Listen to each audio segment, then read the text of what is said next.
皆さんこんにちは。リトルビーガーデンのみーこです。ビニールハウスのビニールを週末に外す予定をしていたんですが、結局土日と雨が降り外すことができずにそのままの状態です。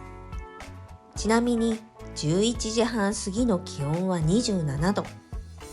オーニングを下ろして遮光しているので、そこまで気温はまだ上がっていませんが、もう5月も半ば、さすがに多肉がずれてしまいそうで心配です。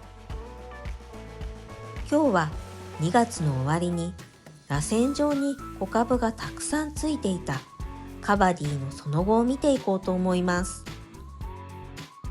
ここで置いていた場所がわからなくなり、ちょっと焦りましたが、下の段に無事に見つけることができました。2月の終わりにはまだ紅葉していたので、この緑色になったカバディには気がつかずに見過ごしていました。この螺旋状に出ている小株も胴切りと邪魔な葉を取り除いたおかげでだいぶ大きく成長していました。カバディの他にもこのように螺旋状に小株がつく多肉をリスナーさんから教えていただいたんですが、ヒューミリスやプリドニス、プレリンゼなどがあるようです。今年は4月に入ってからが少し寒かったため、葉ざしもまだそこまで成長していませんが、根が出ているもの、小さな芽が出ているものがいくつかありました。きれいに並べていたはずの葉も、いつの間にかこんな感じでバラバラになっていました。しかも葉ざしはすぐに見つけることができたんですが、ロゼット部分の胴切りした箇所は見つけることができませんでした。今その後の様子が気になっているところです。また見つけ次第ご紹介しますね。そしてここでこないだダメにしてしまったメキシカンスノーボールの葉ざしを見つけました。こんなところに隠れていたんですね。と思い札を見てみると、ちょっと違ってましたね。これは葉ざしから育てたホワイトパームでした。隣には小株も出ていましたね。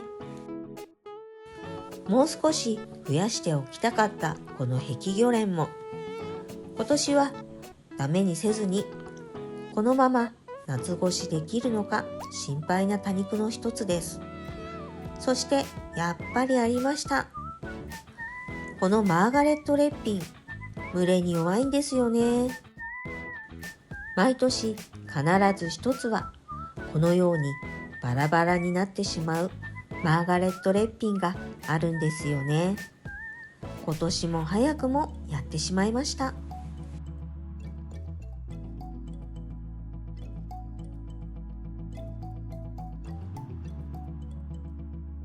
この2枚の葉は葉ざしに使えそうですが、残りの葉は成長点まで真っ黒になっているので葉ざしは無理そうです。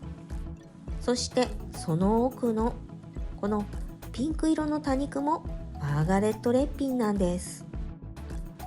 マーガレット・レッピンはこのように多頭になって増えてくれるのでなくなることはないんですが、大きなロゼットに育てたくてもすぐにバラバラにしてしまうため、なかなか大きく育てることができないちょっと苦手な多肉なんです。今年こそはと毎年思っているんですけどね。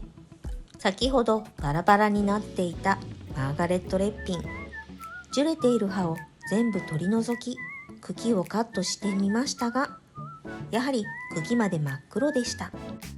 それでもバラバラになった葉からは1枚だけですが根が出ているものがあり、それだけでも救いですね。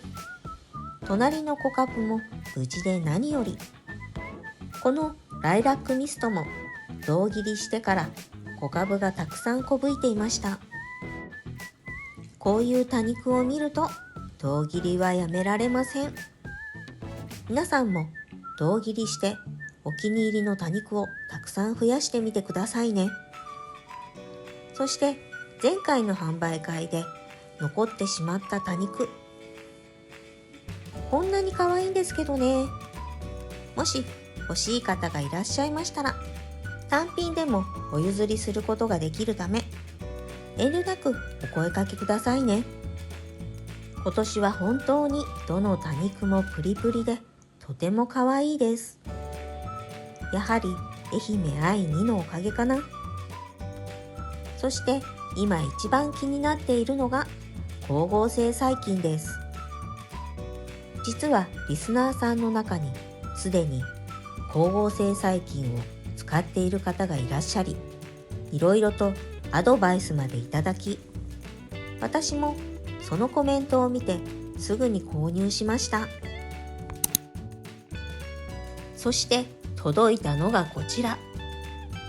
箱を開けてみるとこんな感じで1リットルの袋に入って届きました。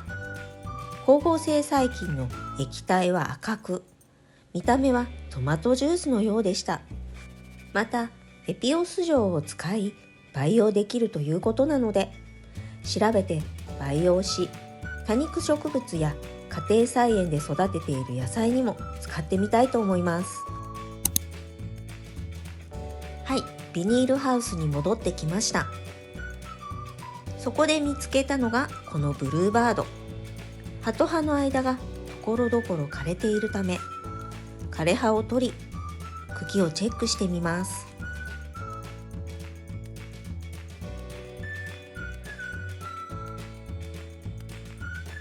茎の様子を見てみると、どうやら大丈夫そうで一安心。この後、枯れ葉をすべて取り、あとは元通りになるのを待つだけです。そしてこれは、徒長したエケベリアのマリアから取った葉差し。芽が出ていますね。その隣のビアホップも小さな芽がたくさん出ています。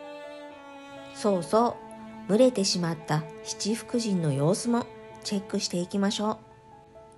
今回また雨に当ててしまったため、新たに蒸れている七福神が一つありました。セダムも伸びてきて風通しも悪かったため、やはりもう少しセダムを取り除いた方がいいかもしれません。そして前回蒸れてしまった大きな七福神ですが、成長点付近のギリギリのところまで葉が落ちてしまい、この七福神はこのまま復活できないかもしれません。後ろの葉も触っただけですぐに取れてしまいました。引き続きこの七福神は様子を見守っていこうと思います。このセダムも少し間引きをして風通しを良くしておきたいと思います。七福神の花もそろそろ咲きそうです。カットした七福神の方は順調のようですね。谷友さんにいただいた黒胞子。この黒胞子は冬の間はビニールハウス内で育てていました。暖かくなり外に出して日を浴びると葉が黒々と変化してきました。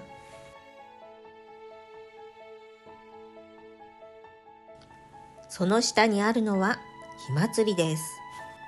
逆にこの火祭りは暖かくなり紅葉が冷めて葉がだんだん赤から緑色へと変化してきています。